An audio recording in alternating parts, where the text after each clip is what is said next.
Okay, struggling to upload videos at the minute, but a quick little update from day 3 ACT Portugal. We've had some long hot trails today, some really good trails, some technical trails actually, you know, to say it's big bike friendly, only if you're a good rider. There was a trail in particular I ducked out of. I thought, no, I don't fancy it. So yeah, big bike friendly if you're good, but if you're not good, take something smaller, I would argue. So we had quite a few Vosges. Those guys, Manuel and his friends, they're Portuguese guys who sort of shadowed us a little bit behind us. So the Vosges 300s have done really well. Rob's 310GS with a rally raid kit is struggling a bit. He's got clutch issues. He's got a recluse clutch and it's slipping, so he's taking to the road. Matt's CRF, he's doing well on that, but tired this afternoon, so he ducked out the trails, as did a few of us. We've got Triggs 790 Adventure. He seems to be doing well on that. Had little drops down the difficult trail. As you say, there's some tricky trails in it. You know, there's lots of long flowing stuff with some climbs and some descents, which are manageable, you know, interesting, but not neck breaking. And then we came across a trail, and there's another one later, which were, yeah, proper steep climbs. So just bear that in mind when you're thinking about your bike choice. Nick's Fantic Caballero, he's doing really well on that, as is. Yeah, oh, cheers.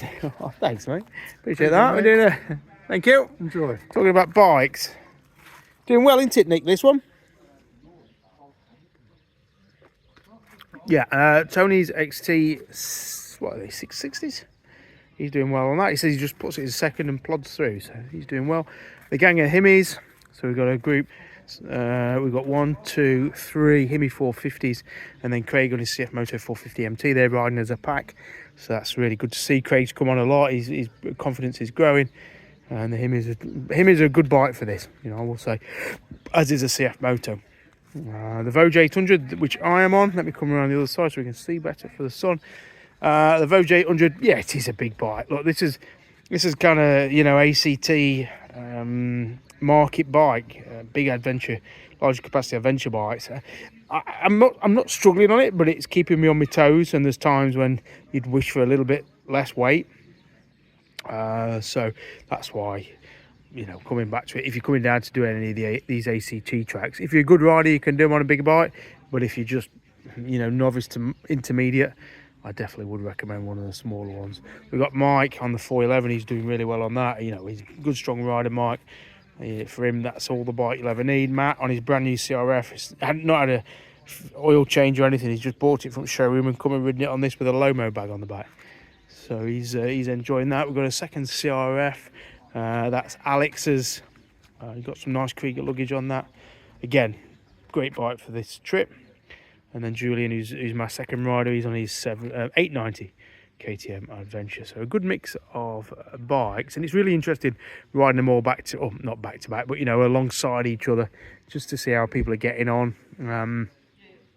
You know, for me, I specified with this trip for people to be on 700cc and less, and I'm glad I did. I don't think I would want people with, you know, low to moderate levels of skill bringing big bikes, because it could easily go very wrong. There's a lot of gravel, there's some, like I say, some steep rocky descents and climbs.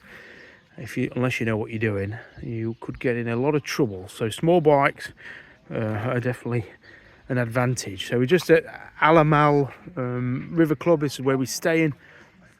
So it's a great little river beach, beautiful spot, castle up there, and then we're staying just in this building here. So nice end to day 3, day 4 and 5 to come. I'd say it's a challenge. It's a challenge because of the distances and the consistent off-road terrain. You do a bit of road, but maybe for 10 minutes or so sometimes, and then you're back on the trail for, you know, an hour or so. So high levels of attrition, you get fatigue. It's hot, 35 degrees. It's proper adventure. So we'll get to the Algarve in a couple of days, and then we're going to make the long journey back to Santander for the ferry, at which point the bigger bikes make more sense. So yeah, it depends what you want, where you want to compromise. Do you want to compromise on the trails or compromise on the road? But yeah, I've enjoyed the DS 800. It's a capable bike. I don't think it's as capable as a Tenere or something like that, but what it makes up for is on the road. I think it's a great road travel bike.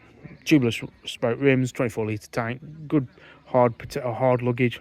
And it's a nice manageable seat height, 850, and the weight is carried low. So it's a big bike, but it carries it well. Good screen on it and good tank range. So on the way back, I'll be glad I'm on it. But on the trails, something like the CF Moto. Somebody just said, which of these bikes would you take if you had a choice? Well, they would be that one. It would be that one. Maybe not with a big screen, but that's the one I like as the best compromise for trail ability and road ability. That would be my pick. All right. Cheers.